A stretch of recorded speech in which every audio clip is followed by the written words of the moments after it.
Hello बच्चों, इस video में हम अध्ययन करेंगे आनुवंशिकता का जो कारक होता है वो क्या होता है और वो कैसे एक पीढ़ी से दूसरी पीढ़ी में ट्रांसफर होता है। और साथ ही हम मेंडल के जो नियम हैं उसके आधार पर कुछ आनुवंशिकता का भी अध्ययन करेंगे। तो सबसे पहले हम जानेंगे कि आखिरकार मेंडल ने जो कारक शब्द कहा है वो कारक जो होता है वो क्या होता है। तो देखो, प्रत्येक जीवधारी जो होते हैं इनमें कोशिका पाई जाती है और ये कोशिका जो होती है कुछ इस प्रकार से होंगी कोशिका। इस कोशिका में पाया जाता है केंद्रक। ये केंद्रक जो होता है इसमें पाया जाता है डीएनए। एक डीएनए जो होता है कुछ इस प्रकार से दोहरे धागे से बनी हुई संरचना होती है और डीएनए इसका पूरा नाम होता है डीऑक्सी राइबो न्यूक्लिक एसिड। ये डीएनए जो होता है यही आनुवंशिकी का कारक होता है और ये डीएनए जो होता है कुछ प्रोटीनों के साथ में मिलकर के ये कहाँ पर पाया जाता है, केंद्रक के अंदर पाया जाता है। कुछ प्रोटीनों के साथ बंध करके ये बनाता है क्या, क्रोमैटिन जाल। इस प्रकार से ये क्रोमैटिन जाल के रूप में केंद्रक के अंदर पाया जाता है। जब ये कोशिका विभाजन करेंगी, जब ये कोशिका विभाजन करती है तब यही क्रोमैटिन जाल जो होता है वो संघनित हो जाता है और एक मोटी संरचना का निर्माण करता है जो कहलाता है गुणसूत्र। तो ये इस प्रकार से एक मोटी संरचना जो होती है उसका निर्माण करता है इस प्रकार से, और यही कहलाता है क्या, गुणसूत्र। तो जितने भी जीवधारी होते हैं सभी जीवधारियों में इस गुणसूत्र की एक निश्चित संख्या होती है।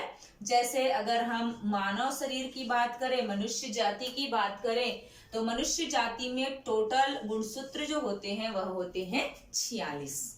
अगर 46 गुणसूत्र है प्रत्येक कोशिकाओं में तो इसका मतलब वो कौन सी जाति है, मानव जाति है। अब ये 46 गुणसूत्र जो होते हैं माता में और पिता में दोनों में जो होते हैं वो बराबर बराबर उपस्थित होते हैं। तो ये संतान में जब जाते हैं तो संतान में जाएंगे तो कैसे जाएंगे, जैसे कि माता के पास में है 46 गुणसूत्र और पिता के पास में भी है 46 गुणसूत्र। तो जब प्रजनन की प्रक्रिया होती है तो माता में युग्मक का निर्माण होता है और पिता में भी युग्मक का निर्माण होता है। ये कौन से प्रजनन में होता है, लैंगिक प्रजनन में होता है। और यही दोनों जो होते हैं वो क्या होते हैं, दोनों युग्मक आपस में मिलकर के बनाते हैं क्या, युग्मनज, और युग्मनज से फिर संतान का विकास होता है। तो यहाँ पर जो युग्मक का निर्माण हो रहा है वह अर्धसूत्री विभाजन से हो रहा है, इसीलिए यहाँ पर 46 जो होंगे वह कैसे हो जाएंगे, युग्मक बनेगा तो आधे हो जाएंगे 23, और वैसे ही ये पिता में भी युग्मक जो होंगे वह कैसे हो जाएंगे 23। तो अब इन माता का 23 और पिता का 23, एक युग्मनज के पास में हो गया पूरा 46 गुणसूत्र। तो इस प्रकार से एक जीव जब प्रजनन करता है तो युग्मक के द्वारा ही ये कारक जो होते हैं उनकी संतानों में जाते हैं। जब मेंडल ने आनुवंशिकता का अध्ययन किया था तब इन्होंने मटर के पौधे को चुनाव किया था और उसी पर वो विभिन्न लक्षणों की वंशागतिकी को देखते थे। तो अब किसी अन्य लक्षण के आधार पर अगर मेंडल की वंशागतिकी का अध्ययन किया जाए किसी अन्य लक्षण पर तो वो किस प्रकार से होगी, एक उदाहरण से देखते हैं। एक बीमारी होती है जिसको कहा जाता है सिकल सेल एनीमिया। दात्र कोशिका अरक्तता और सिकल सेल एनीमिया कहलाता है। ये बीमारी जो होती है, देखिए मनुष्य में जो 11वें नंबर का जो गुणसूत्र जो होता है, इस गुणसूत्र के कारण, ये अलिंगी गुणसूत्र है, इस गुणसूत्र के कारण हमारे शरीर में जो आरबीसीज होता है, जो लाल रक्त कणिका होता है, वह हमेशा बनता है क्या, गोलाकार। इस गुणसूत्र के कारण वह हमेशा कैसा बनता है, गोलाकार बनता है। और ये आरबीसीज जो होते हैं इसमें पाए जाते हैं क्या, हीमोग्लोबिन। हीमोग्लोबिन जो ऑक्सीजन का संवहन करने का कार्य करता है। जब आरबीसी जो होता है वह गोलाकार होता है तो इसको हम क्या कहेंगे, सामान्य आरबीसी, सामान्य आरबीसी कहेंगे। इस बीमारी में क्या हो जाता है, सिकल सेल एनीमिया में ये आरबीसी जो होता है इसका साइज जो होता है वह हंसिया के जैसा हो जाता है, इस प्रकार से चपटा हो जाता है। तो अब ये क्या हो गया, एक असामान्य आरबीसी, इसको कहेंगे क्या, हंसियाकार आरबीसी। और इस प्रकार से जब व्यक्ति का आरबीसी हंसियाकार हो जाता है तो ये हीमोग्लोबिन जो ऑक्सीजन का संवहन करता है यह अच्छे से सही तरीके से ऑक्सीजन का संवहन नहीं कर पाता है और व्यक्ति जो होता है वह इस बीमारी से पीड़ित हो जाता है, सिकल सेल एनीमिया से। तो इस बीमारी से पीड़ित व्यक्ति जो होते हैं, रोगी जो होते हैं, इनमें बहुत सारे भिन्न भिन्न लक्षण, कमजोरी है, थकान है, चक्कर आना है, इस प्रकार के लक्षण दिखाई देते हैं। इनका जो सामान्य आरबीसी जो होते हैं वह लगभग 100 से 120 दिन तक जीवित रहते हैं, जबकि ये हंसियाकार जो होता है वो 15 से 20 दिन तक ही जीवित रह पाता है और इनके ऑक्सीजन के संवहन की क्षमता जो होती है वो भी बहुत कम होती है। तो अब ये कारक जो होगा वो किस प्रकार से माता पिता से संतानों में जाता है, इसके बारे में देख लेते हैं। ये कारक जो होते हैं, यदि माता और पिता दोनों जो होंगे वह बीमारी से पीड़ित होंगे, कैसे देखिएगा। ये सिकल सेल एनीमिया जो होता है, यदि हम सामान्य आरबीसी को कैपिटल आर से प्रदर्शित करें, यह है सामान्य आरबीसी। और अगर किसी व्यक्ति में बीमारी है तो बीमारी के कारण वो कैसा हो जाएगा, कैपिटल आर और स्मॉल आर हो जाएगा। कैसे, ये सामान्य एक आरबीसी वाला भी कारक उसके व्यक्ति के अंदर मौजूद है और एक असामान्य कारक जो है वो भी उपस्थित है। ये अवस्था जो होती है वो विषम युग्मजीय अवस्था कहलाती है। तो अगर विषम युग्मजीय माता और विषम युग्मजीय पिता दोनों जो होंगे, इनके बीच में यदि विवाह होता है तो इनमें जो संतान उत्पन्न होंगे उसमें किस प्रकार से इस सिकल सेल एनीमिया की वंशागत की होंगी, अर्थात उनके संतानों में कैसे जा सकती है, इसकी संभावनाएं देख लेते हैं। यहाँ पर ये विषम युग्मजी है तो इसको भी हम कैपिटल आर स्मॉल आर से प्रदर्शित करें। ये भी विषम युग्मजी है तो ये भी कैपिटल आर स्मॉल आर से प्रदर्शित करें। एक को हम कह लेते हैं माता और एक को कह लेते हैं क्या, पिता। इस प्रकार से आप इनमें युग्मक जो है वो कैसे बनेंगे, देखना इसमें युग्मक कैसे बन रहे हैं। इनके द्वारा दो प्रकार के युग्मक बनाए जाएंगे, इस प्रकार से हम बोर्ड बना लेते हैं। इनके द्वारा दो प्रकार के युग्मक बनाए जा रहे हैं, ये हो गई माता और ये हो गए पिता, फीमेल और मेल। माता के द्वारा एक कैपिटल आर और एक स्मॉल आर, दो प्रकार के युग्मक बने। ठीक वैसे ही पिता के द्वारा कैपिटल आर और स्मॉल आर, दो प्रकार के युग्मक निर्मित हो गए। अब संभावनाएं देखें, यदि इनका विवाह होता है तो इनसे जो संतान उत्पन्न होंगे उसमें यह बीमारी जो होंगी वो कैसे ट्रांसफर हो सकती है। यहाँ पर अगर कैपिटल आर और कैपिटल आर जो होते हैं ये संकरित होते हैं तो एक सामान्य संतान होंगे, ये सामान्य आरबीसी का निर्माण करेंगे, इसीलिए संतान जो होंगे वो कैसे होंगे, सामान्य होंगे। यहाँ पर इस कैपिटल आर का क्रॉस इसके साथ अगर कराते हैं तो यहाँ पर कैसा हो गया, ये एक पीड़ित, जिसमें कैपिटल आर भी सामान्य आरबीसी बना रहा है, स्मॉल आर जो होगा वो भी असामान्य आरबीसी का निर्माण कर रहा है। तो ये क्या हो जाएंगे, बीमारी से पीड़ित होंगे। यहाँ पर भी वैसे ही होगा, कैपिटल आर और स्मॉल आर, ये भी बीमारी से कैसे रहेंगे, पीड़ित रहेंगे। अब यहाँ पर देखो, अगर दोनों समयुग्मजी अवस्था में आ जाते हैं, विषम युग्मजी में दोनों अलग अलग है, अब ये समयुग्मजी हो गए, तो यहाँ पर जो भी पीड़ित शिशु होगा, जो भी बच्चा होगा, इसके अंदर कोई भी सामान्य आरबीसी नहीं बन रहा है। जितने भी आरबीसी बन रहे हैं वो कैसे बन रहे हैं, हंसियाकार बन रहे हैं। इसीलिए यह संतान जो होगा वह सर्वाइव नहीं कर पाएगा और ये जन्म के साथ ही खत्म हो जाएगा, समाप्त हो जाएगा।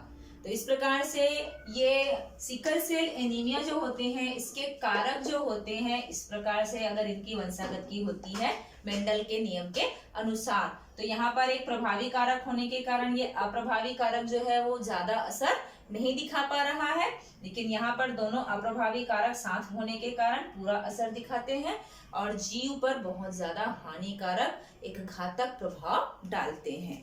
अब देखते हैं कि मनुष्य में लिंग निर्धारण की प्रक्रिया जो होती है वो किस प्रकार से होती है।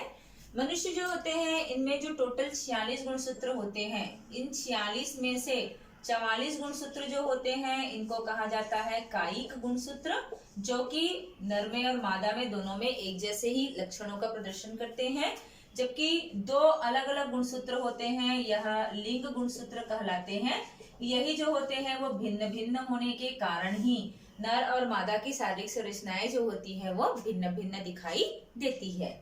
यहाँ देखेंगे एक लिंग गुणसूत्र जो होता है वह नर में जो होते हैं वह कहलाते हैं एक्स और वाई के रूप में, जबकि मादा जो होती हैं उनमें जो लिंग गुणसूत्र होते हैं वह होते हैं 2 एक्स के रूप में।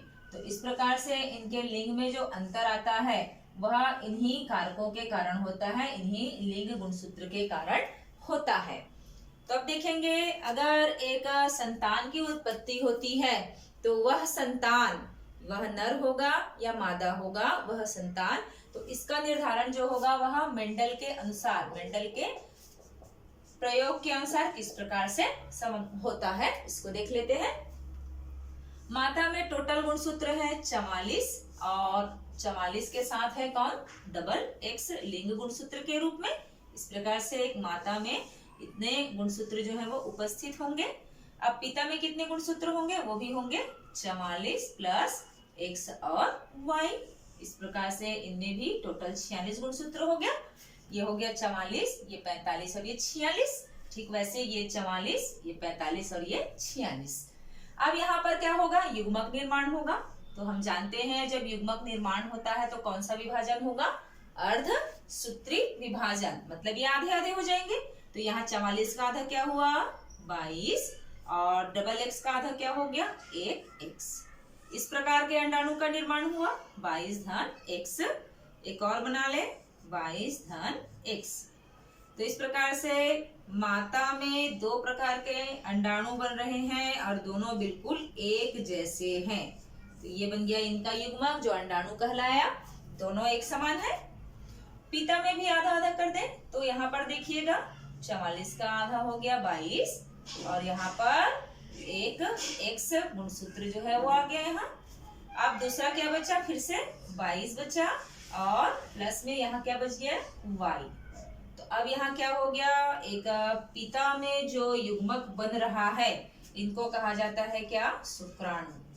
तो एक पिता में जो युग्मक बन रहा है वो कैसा बन रहा है, 2 अलग अलग प्रकार का बन रहा है।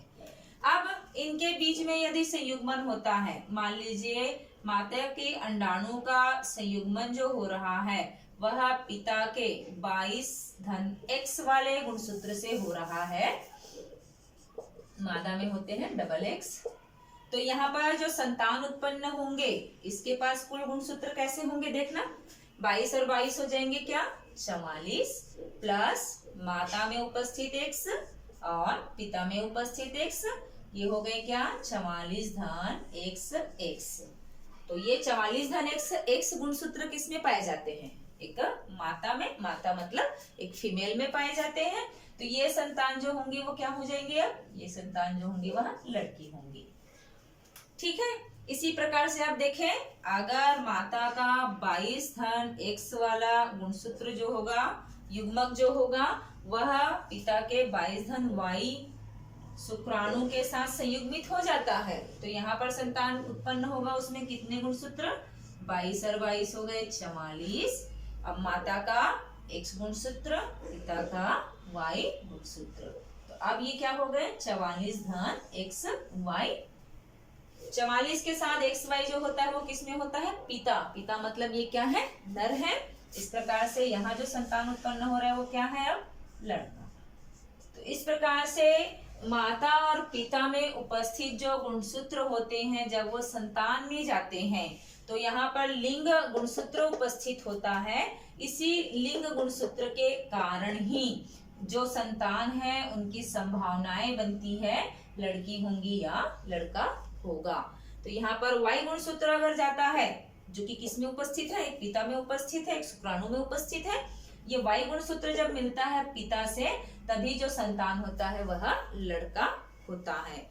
तो इस प्रकार से एक संतान में जो लिंग निर्धारण की प्रक्रिया होती है वह लिंग गुणसूत्र के आधार पर होती है। मेंडल ने जब सबसे पहले आनुवंशिकता का अध्ययन किया था, उन्होंने एक आधार प्रदान किया था कि माता पिता के कारक जो होते हैं वही संतानों में जाते हैं, जिससे उनके लक्षणों का निर्धारण होता है। तो इसके आधार पर उन्होंने जो प्रयोग किया था, इसी के आधार पर उनको आनुवंशिकी का जनक कहा जाता है। लेकिन इसके बाद में वैज्ञानिकों ने जब कारक के बारे में खोजबीन किया, तब उनको ज्ञात हुआ कि ये कारक जो होते हैं वो केंद्रक से आते हैं, केंद्रक में उपस्थित डीएनए से आते हैं। और ज्यादा विस्तार से जब खोजबीन किया गया, तब ज्ञात हुआ कि वास्तव में जीवों में जो लक्षण होते हैं वह एक संरचना जीन जो होती है इसके कारण होते हैं, और यही आनुवंशिकता की इकाई होती है। इसको आनुवंशिकता की इकाई कहा जाता है। ये जीन जो होते हैं ये क्या होते हैं? डीएनए जो होता है इसमें कुछ विशेष खंड उपस्थित होते हैं। सभी जीवधारियों में ये पाया जाता है। जीन जो है वह डीएनए के कुछ विशेष खंड होते हैं, जिनमें क्या होता है, कुछ कोडिंग होती है जिसके द्वारा ये प्रोटीन संश्लेषण कर सकते हैं, और प्रोटीन संश्लेषण करके ये जीवों के लक्षणों का नियंत्रण और निर्धारण करते हैं। तो इस प्रकार से ये जीन जो होते हैं, यदि इस जीन वाले खंड में कोई परिवर्तन आ जाए, डीएनए में उपस्थित इस जीन वाले खंड में किसी प्रकार का कोई परिवर्तन आ जाता है, तो जीवधारियों के लक्षण में भी परिवर्तन आ जाते हैं। तो इस प्रकार से मेंडल ने जिसको कारक कहा था वो वास्तव में क्या है, जीन ही होते हैं, जो आनुवंशिकता की इकाई कहलाते हैं।